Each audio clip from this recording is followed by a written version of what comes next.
The global defense landscape has been irrevocably altered by the conflict in Ukraine, where the M142 high-mobility artillery rocket system, commonly known as HIMARS, has achieved near-mythical status. Images of the American-made system executing precision strikes on ammunition depots and command centers have dominated military discourse, leading many observers to declare it the gold standard of modern artillery. However, thousands of kilometers away from the steppes of Eastern Europe, in the dense tropical terrain of South America, a different strategic reality dictates the need for a different kind of weapon. For the Brazilian armed forces, the definition of fire superiority is not solely tethered to the surgical precision of the United States. It is embodied in the overwhelming saturation power of the Avibras ASTROS II system.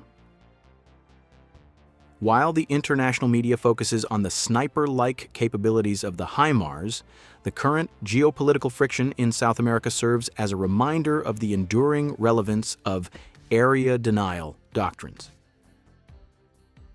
The escalating tensions involving Venezuela and Guyana over the Essequibo region have forced Brazil to activate Operation Atlas, a significant mobilization of military assets to the northern border state of Roraima.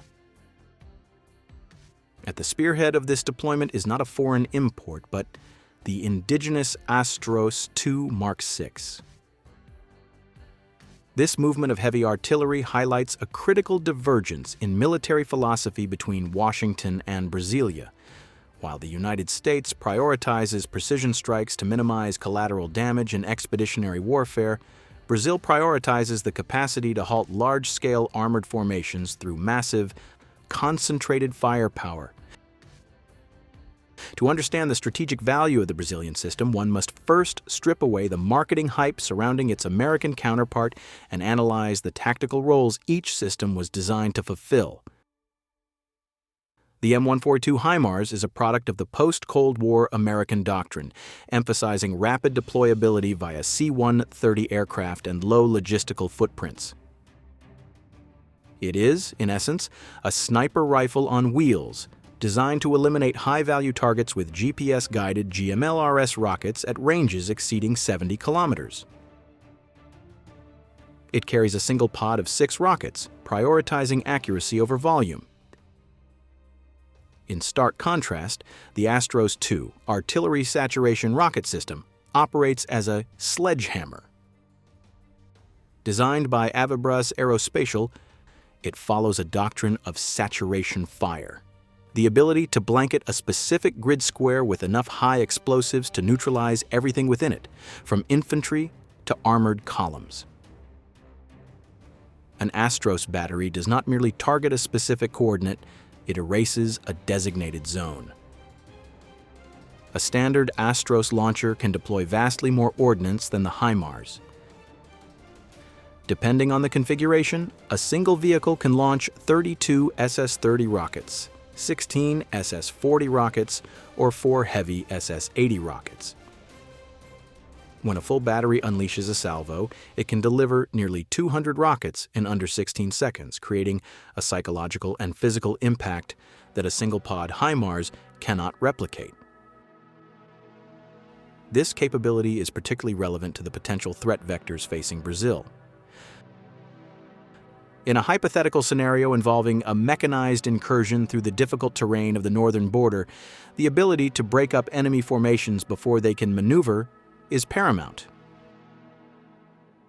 The sniper approach of the HIMARS is less effective against a dispersed armored brigade moving through jungle cover than the area saturation approach of the ASTROS, which can deny access to entire corridors of terrain.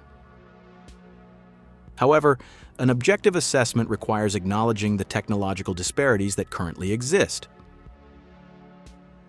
The dominance of the HIMARS in Ukraine is largely due to its integration with advanced intelligence, surveillance, and reconnaissance networks, allowing for the effective use of guided munitions. The United States has mastered the sensor-to-shooter loop. Brazil, conversely, faces a critical bottleneck in its modernization efforts, the development of the AVTM-300 tactical cruise missile. While the ASTROS Mk6 is designed to fire this precision weapon, which boasts a range of 300 kilometers, the project has faced delays due to budgetary constraints and the severe financial crisis affecting Avibras. The financial instability of Avibras serves as a somber backdrop to this technical comparison. As of early 2026, the manufacturer is navigating a complex judicial recovery process. The strategic implications of this are profound, as the potential sale of the company has attracted interest from foreign entities, including Australian firm Defentex and the Chinese defense giant Norinco. The prospect of Chinese ownership of Brazil's premier missile technology has raised alarms among Western observers, highlighting the geopolitical sensitivity of the ASTROS program. If the AVTM-300 project is stalled or the technology transferred, Brazil risks losing its status as a sovereign producer of strategic deterrence, leaving a gap that systems like the American ATACMS or the newer Precision Strike Missile, PRSM, would typically fill for NATO allies.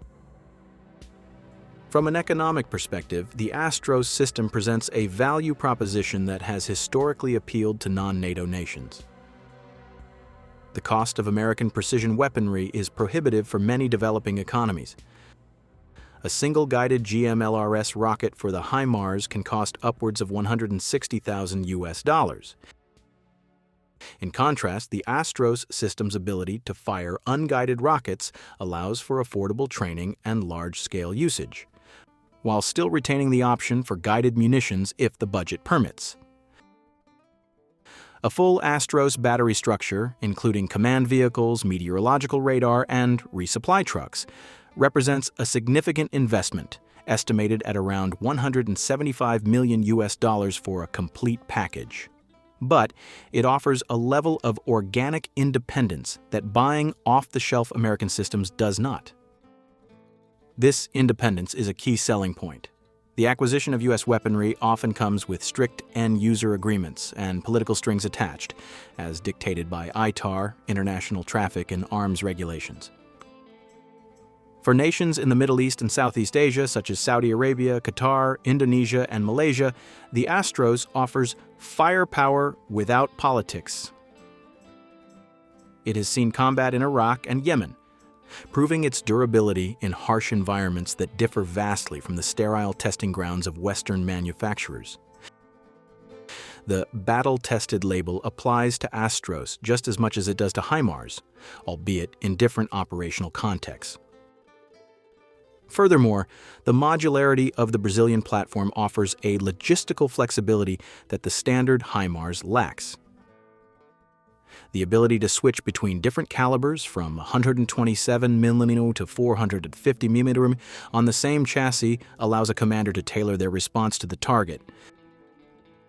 They can use cheaper, smaller rockets for suppression and larger guided missiles for precision strikes, all from the same platform. The HIMARS is largely locked into the 227mm GMLRS or the larger ATACMS PRSM architecture. For a nation like Brazil, which must defend a massive territory with a limited budget, this multi-caliber capability is not just a feature, it is an economic necessity. Ultimately, the comparison between the ASTROS II and the HIMARS is not a question of which system is objectively better, but rather which tool is appropriate for the job. The HIMARS is a triumph of the information age, a weapon designed for a military that enjoys total air superiority and satellite coverage. The ASTROS II is a monster of the industrial age, upgraded for modern warfare. It is designed for a military that needs to guarantee territorial integrity through sheer, undeniable destructive force. As Brazil navigates the turbulent waters of the mid-2020s with threats looming on its northern border and financial instability rocking its industrial base, the ASTROS II remains the backbone of its strategic deterrence. It sends a message that a few precision strikes cannot, that any aggression will be met not with a surgical incision, but with a wall of fire. While the world watches the HIMARS in Eastern Europe, The eyes of South American commanders remain fixed on the ASTROS, the sledgehammer that guards the Amazon.